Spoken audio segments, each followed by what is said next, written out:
And welcome back, everyone. Welcome back to another week, another edition of ESL Open Cup number 181. Americas, papi, Americas. I'm, of course, your host, ZvR, and with me, I'm joined by my lovely, my beautiful plushies, and I can't believe my eyes. Not quite fireflies, but something else is going on here, because in the bottom right-hand corner of Gressvan, we have the American, used to be Terran player. He used to be a Terran. Now he is not even Protoss. Random. The now random player returning after years of retirement, representing Root Gaming. It is Intense. And spawning in the top left-hand corner, as I quickly do fix my hair. In the top left-hand corner of Gressvan, we have his opponent. We have the South Korean Zerg player representing CranKy Z Gaming. It is Dark.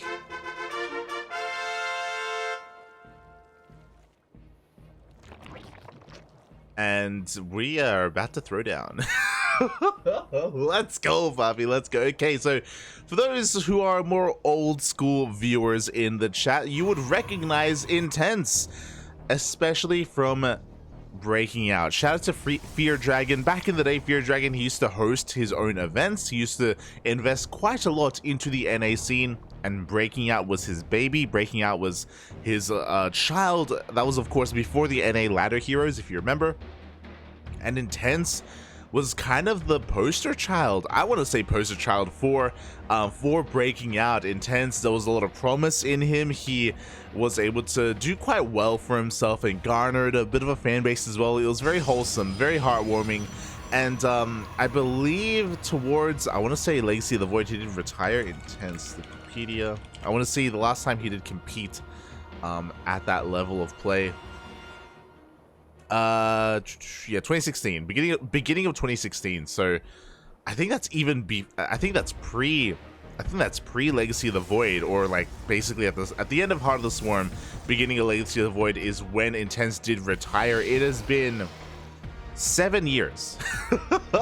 It has been 7 years since he really did compete in any major form. Apparently he showed up at the Storm Cup in 2021 for one brief moment, but yeah, it's great to see Intense back once again. You know, you're never really gone, you can never really leave StarCraft. He's going for a 1-base all-in. He's going for a 4-gate. Double proxy gateway here from Intense, is looking to try and cheese out Dark. And this is going to be a pretty tough ask here for Intense, because he's up against the best Zerg player in all of South Korea. Throws down a proxy pylon. Now we're going to be throwing down some shield batteries here as well. Let's go, Papi. Why the hell not? And yeah, I'm curious to see how this all does pan out. The first pylon is already going to be under threat by the Queen. Adepts do shade into the main base, and we're going to be able to try to focus on some of these drones. One drone will go down.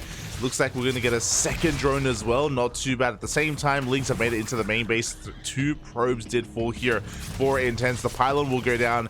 The shield battery will not be powered. Things have gone from bad to worse as Dark is cleaning this up before it really got underway. Oh, that's a kill, not a cancel. The shield battery, that is a cancel on the second pylon as well. The probe did go down. Intense is going to be able to punish some of these overlords at least, but link speed kicks in and Dark is going to once again surround and handle this quite easily. There isn't too much else here to work with. We have a couple more. We have another wave of adepts. Glaive-less adepts can do okay, but again, they don't have glaives, so they are prone to being surrounded. They commit to the shade. No! And they will all go down. GG gets called, and Dark will take game number 1. Oh, GG. Welcome back, everyone. Welcome. What a series to come back to. I'll be honest, I was looking forward to a ZVT. I was looking forward to Intense playing Terran again, and watching them both duke it out here.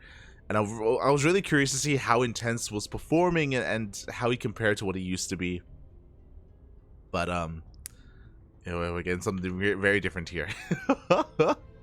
We're getting a very different matchup here, as Intense did actually do quite well for himself in this bracket already. He 2-0'd Fun, and he got a walkover over Mixu as well.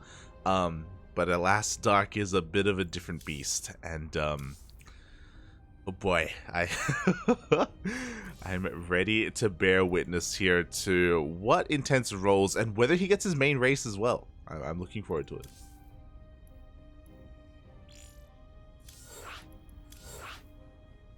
I'm looking forward to it. So diving into game number 2. Quickly checking, because I remember Intense played in something recently, and I remember being really surprised when it did happen. That's it. He played in the Mixed Cup. Oh, let's go. And he showed up to the NorCal Starfest. That's it. That's it. So yeah, Intense in recent months has been popping up every now and then at these offline lands, these offline tournaments. Really cool to see Intense showing up, you know, or like popping up every now and then, sprinkling in a couple of performances here and there, and now he is in an Open Cup in an ESL Americas weekly, and he's up against a mirror matchup. Spotting in the top right hand corner of Royal Blood, we have the American random player rolling a Zerg representing Root Gaming. It is Intense. And spawning in the bottom left hand corner, we have his opponent. We have the South Korean Zerg player representing CranKy Gaming. It is Dark. Intense is going for, that's a 15 pool? Am I crazy?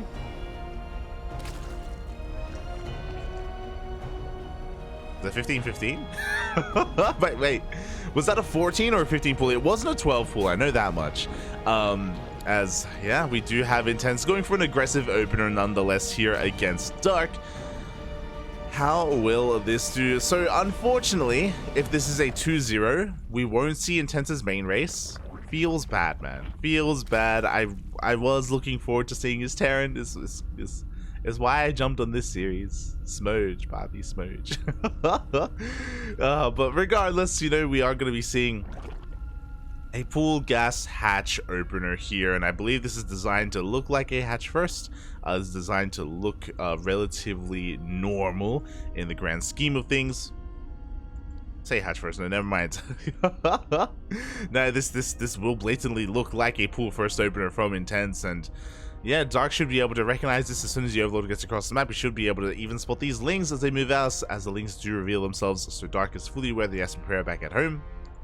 Ling speed is on the way. We have pulled out of gas completely, actually, so no Bailings will be made, at least for now. It is going to be pure Lings, and we're continuing to pop out Lings. Oh, we're Ling flooding. It's a pull first into a Ling flood. Lings are being rallied and banked up here in the main base of Intense. I imagine he's going to be waiting for his moment to just rally everything across the map. There we go. Lings are just going to be waiting here behind that mineral line. Lings do show up here to chip away at the hatchery, but alas, Dark has plenty to work with. He's soon about to have a queen. A couple of boys are being pulled as well just to help buffer, and yeah, Dark is unfazed to the Ling aggression of his opponents. You know, it may be early in the morning in Korea, but yo, Dark, he's ready for it. He's ready to go. He's wide awake for this ZvZ. We even have a third base being taken here. Now, Dark has to be careful not to be caught exposed. With this third base, we should hopefully be seeing a Bailey Nest behind this, as Link speed is soon to kick in. And we got a lot of Links to work with, Papi. We see Dark being dragged over towards the left-hand side of the map. Intense scouting that third base, getting an eye on it pretty early on, but Dark is still making Lings as well. Dark isn't being too greedy at all. Oh, I love this. Dark even pulls back prematurely, does save his workers in the end. Ooh.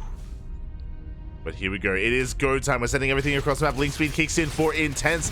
But Dark brings both queens to the natural. He has been making Lings as well. He hasn't been droning. He may not have a Baneling Nest, but he has more than enough to defend. He does deflect Intense for the time being, but Intense is still just pumping out Lings.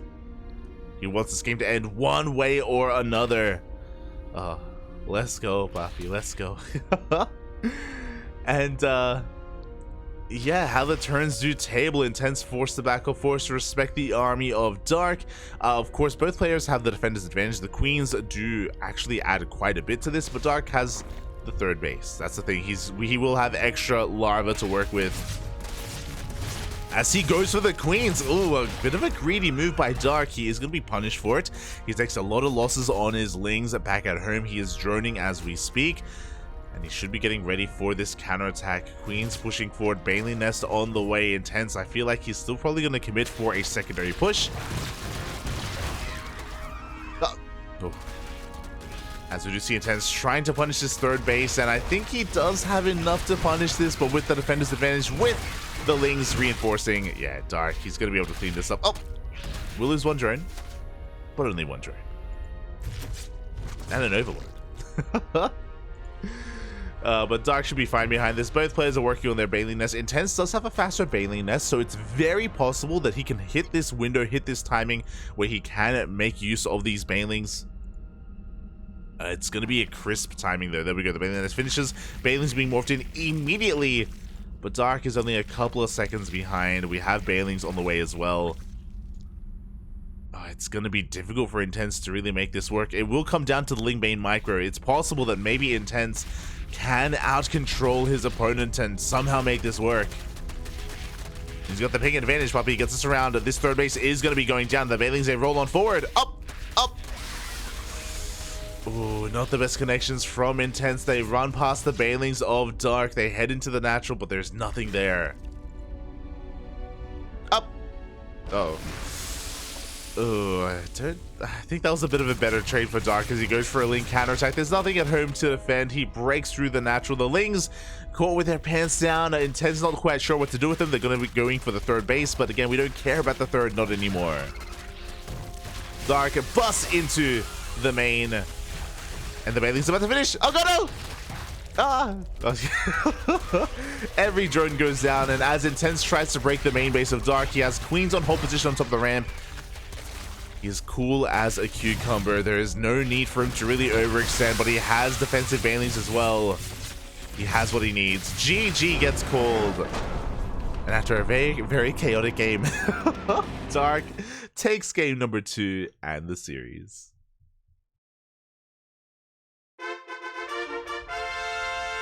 GG, well played. Ooh. Congratulations to Dark, as to be expected, but a shout out to Intense, because again, he hasn't competed in a very long 7 years since he last was a professional StarCraft player. I think what's crazy is I remember him being really young. I remember him competing at like 16. How old is he now? Do I want to check? I remember he was one of the youngest, or one of the younger one of the younger competitive players. He's 25 now. He's 25. I remember when he was 16. Fun fact, on Wikipedia it says Intense was a high school student. I mean, we all were at some point, but I remember he was competing when he was in high school. Like, that's how young Intense was back in the day. When I think of the young NA talent, I think of Intense. I think of, I almost said Oriana. I think of Ariam. Do you remember Ariam as well? God. GG.